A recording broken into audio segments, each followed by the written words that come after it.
வணக்கம் மக்களே, சற்றுமுன் கிடைத்த தகவல் ஒன்றை பார்க்க போகிறோம். அதாவது ஓபிஎஸ் சசிகலாவுக்கு தூதுவிட்ட எடப்பாடியா அதிமுகவில் திருப்பம், இதை பற்றி தான் நாம் பார்க்க போகிறோம். தகவலை பார்ப்பதற்கு முன்னதாக நீங்கள் நம்மளுடைய சேனலுக்கு புதிய பார்வையாளர்களாக இருந்தீங்கன்னா மறக்காமல் நம்மளுடைய சேனலை சப்ஸ்கிரைப் செய்து வைத்துக் கொள்ளுங்கள் மக்களே.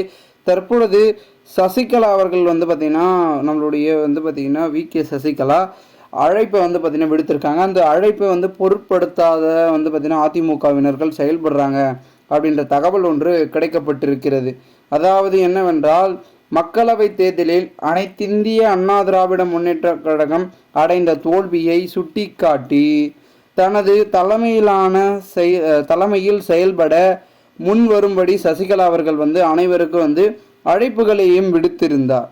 இந்த நிலையில் தற்பொழுது சசிகலா அவர்களுடைய அழைப்பு பெரும் விதத்தில் பேசப்பட்டிருந்தாலும் கூட தென் மாவட்ட அதிமுக நிர்வாகிகளை பார்த்திங்கன்னா தொலைபேசியில் அழைத்து பேசி ஒரு சில ஆலோசனைகளும் பார்த்திங்கன்னா ஆலோசித்துள்ளார் நம்மளுடைய விகே சசிகலா, சின்னம்மா என்று அழைக்கப்படும் ஜெயலலிதா அவர்களுடைய தோழி. மேலும் தேர்தலின் வெளியே எட்டி கூட பார்க்காத சசிகலா எப்படி அதிமுகவுக்கு தலைமை வகிப்பார் அப்படின்ற ஒரு பேச்சுக்கள் அவர்களுக்குள்ளே பேசி இது சரிபட்டு வராது அப்படின்னு பார்த்திங்கன்னா அதிமுகவினர் நிர்வாகிகள் ஒரு சில முடிவுகள் எடுத்திருக்கிறார். அவர் எப்படி தலைமை வகிப்பார், எப்படி ஒன்றிணைப்பார் இப்படின்னு பேச்சுக்கள் பார்த்திங்கன்னா தற்பொழுது தென்மண்டல நிர்வாகிகள் பேசியிருக்கிறார்கள். இதையெல்லாம் பேசி அவரது அழைப்பை நிர்வாகிகள் பொருட்படுத்தவில்லை எனவும் பார்த்திங்கன்னா ஒரு பக்கம் கூறப்படுகிறது. இந்த ஒரு சூழலில் தற்பொழுது நம்மளுடைய அனைத்திந்திய அண்ணா திராவிட முன்னேற்ற கழகம் பார்த்திங்கன்னா பெரும் விதத்தில் இருந்து கொண்டிருக்கிறது. அப்படி என்னவென்று பார்த்தால், மக்களவை தேர்தல் முடிவுகளுக்கு பிறகு அதிமுக ஒன்றுபட வேண்டும் என்று முன்னாள் முதல்வர் ஓ பன்னீர்செல்வம் அவர்கள் ஒரு பக்கம் வெளியிட்டிருக்கிறார்.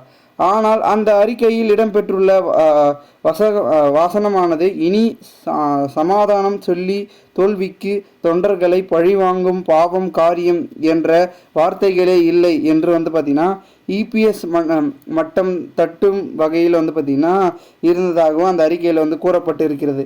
இதனால் இபிஎஸ் அவர்கள் பார்த்திங்கன்னா குத்தி காட்டவே ஓபிஎஸ் அவர்கள் அந்த அறிக்கை வெளியிட்டதாகவும் பார்த்திங்கன்னா கூறப்பட்டிருந்த நிலைமையில் தற்பொழுது ஒரு பக்கம் பார்த்திங்கன்னா இதை நம்மளுடைய மாவட்ட செயலாளர்கள் பார்த்திங்கன்னா குறிப்பிட்டிருந்தாலும் கூட இபிஎஸ் மறைமுகமாக பண்ணிட்டு இருக்காருங்க. ஓகேங்களா?